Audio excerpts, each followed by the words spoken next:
how to be as effective as we possibly can be as a voice for the animals. Before we start, did people hear that Bill Gates bought the Seattle Times this morning? No. Yeah, he buys it every morning. So this is basically a 50-minute talk fit into a 10-minute time frame.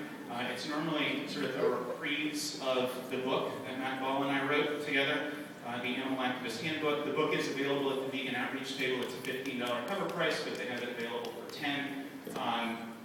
I've distilled this to 5 key points instead of the usual 12 key points so that I can spend at least a moment or two on each of them.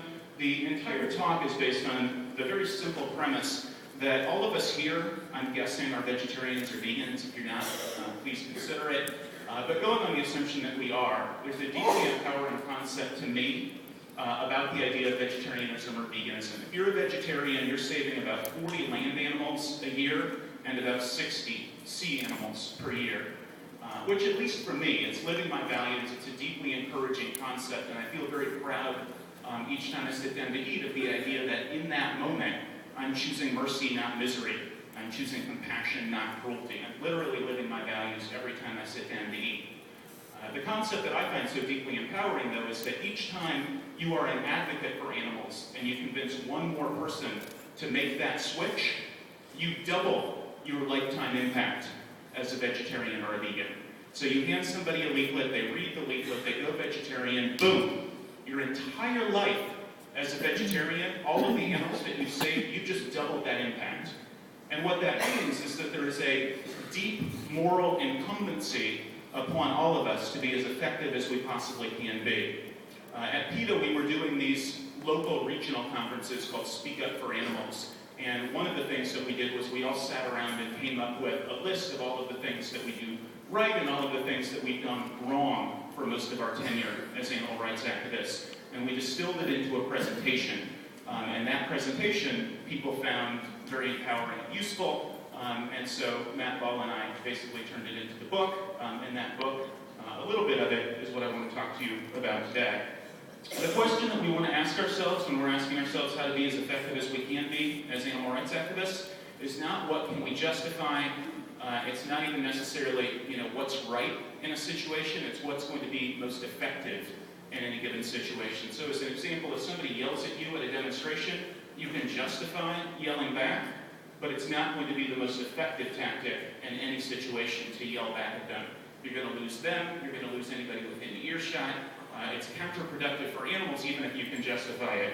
There are a few other things that I want to just talk about briefly. The number 5 most important point for being an effective activist is the power of one individual on the basis of no time to make a huge difference. So if you have a t-shirt that says, ask me if I'm with Stupid, or Metallica, or the Washington Redskins, the Washington Redskins, Stupid, and Metallica, they don't need you. But the animals do need you. I have a dozen of the shirt that says, ask me why I'm vegetarian. It's the only t-shirt I wear. Every time I wear it, on average, a couple people ask if I'm on a bus or a train and somebody asks. I talk loudly so that everybody hears me. I carry literature, and I have the capacity many times a day. Everybody who sees you in a vegetarian t-shirt is a little victory.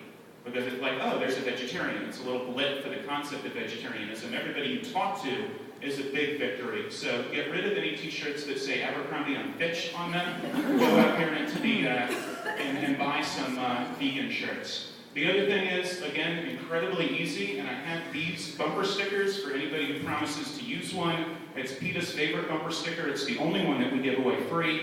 My wife, my lovely wife there, Alcachanda, with the 888 Veg Food bumper sticker on the back of her computer. If you are like PETA staff and you spend your life sitting in Starbucks working on your computer, make sure that you have on the back of your computer some sort of vegetarian bumper sticker. People will come up and ask you about it. Make sure that you have a stack of vegetarian literature to give them.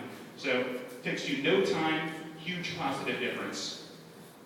A little bit more time passing out leaflets, showing videos, sponsoring a vegetarian starter kit stand. If you want to get involved in the vegetarian starter kit stands, please see me after this session, passing out leaflets. Vegan Outreaches sponsor a college campaign. I hope everybody knows about it. If not, ask me or somebody at Vegan Outreach about it. The video Glass Walls. How many people here have seen Glass Walls?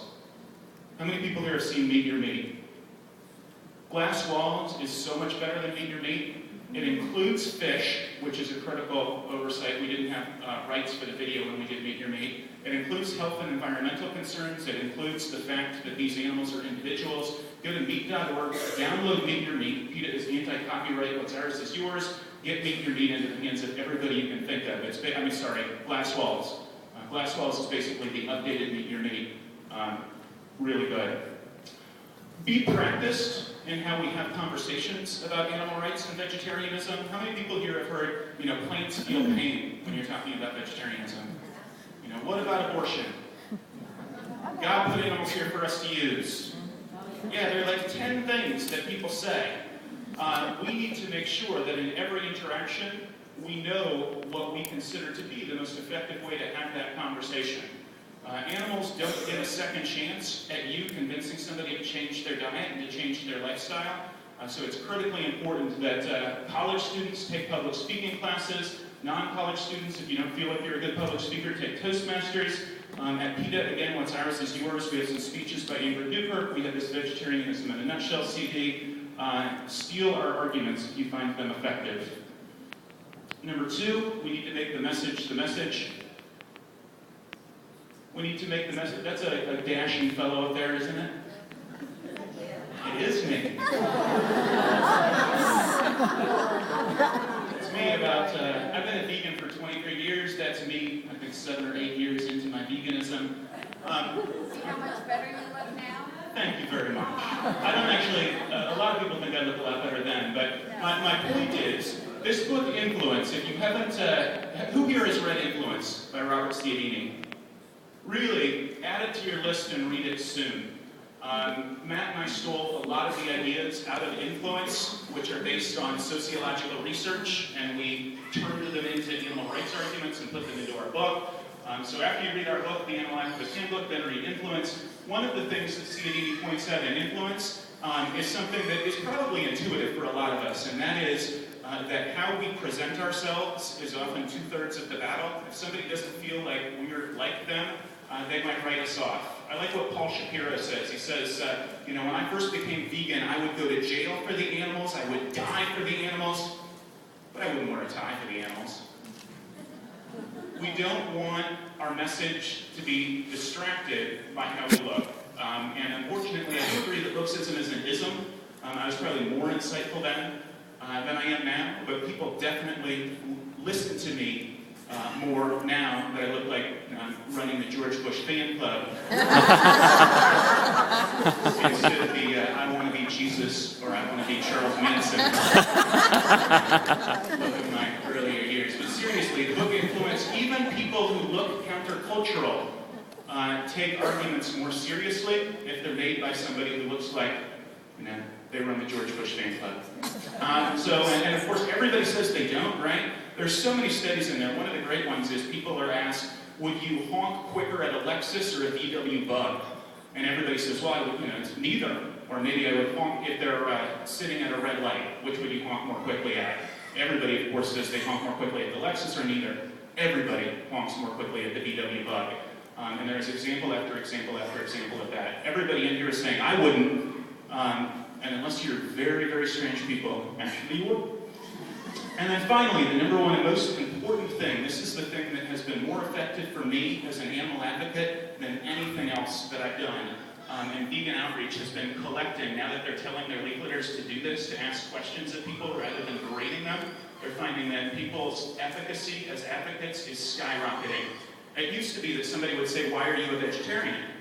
And I would say, well, chickens on factory farms, you can't believe how bad it is for them. They're bred and they're drugged. They grow 7 times as quickly as they would naturally. They have this much space each per bird. They're cooped in their own excrement for their entire lives. 30,000 birds you won't get. None of them can move. They're shipped to the slaughterhouse. 9,000 birds in the back of these transport trucks. Off they go through all weather extremes. Their throats are slit while they're still completely conscious. And by the way, have I told you about the drugs in chicken? And then the person would run screaming the moment I took a breath. And that worked for some people, right? I mean, the arguments are convincing. But now somebody says, well, are you a vegetarian? And I say, thanks for asking, are you a vegetarian? Which is, A, useful for me to know.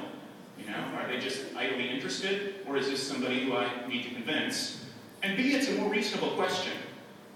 Put the question another way. Why don't you eat animals' corpses? Well, why do you eat animals' corpses?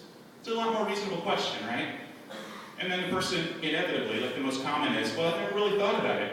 I'm like, well, what do you think of animal cruelty? Well, I'm opposed to animal cruelty. Well, have you heard about what happens on modern farms? No, what happens on modern farms. And we have a conversation. And the point of this is that 97% of Americans say that they oppose cruelty to animals. 97% of Americans don't agree on anything, but they're opposed to cruelty to animals. And that means that if they're eating meat, as Adam so ably illustrated, if they're eating any meat, even a so-called free-range meat, they're living outside of their values. People want to be consistent, but if they're eating meat, they're paying people to inflict third-degree level felony cruelty charge cruelty on animals if these animals have any legal protection. And for a fleeting taste, for 10 minutes of pleasure, they're paying people to gratuitously abuse animals. Instead of beating them over the head with that, we can have a conversation in which they convince themselves. So rather than them becoming passive receptacles, they're asking questions and they're challenging themselves. Socrates was killed, basically, for the Socratic method. He was killed for corrupting the youth of Athens by helping them to challenge society on their own. And this is a soccer player, but there weren't any pictures of the real Socrates. That's 2,500 years ago. This is a picture of a soccer player named Socrates, and I just thought it was a more attractive image. But anyway, those are the 5 key tips. Please remember, as the video Glass Walls illustrates, every single moment of an animal's life on a factory farm or in a slaughterhouse, every single moment of that animal's life is worse than anything any of us, hopefully, have ever experienced. We need to be a voice for the voiceless. We need to be as effective as possible.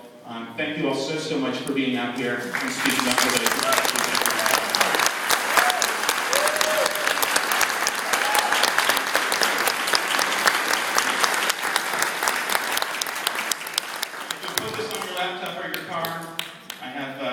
free for everybody, and please do go buy the book at Beacon Outreach. All right, let's get another round of applause for the entire panel.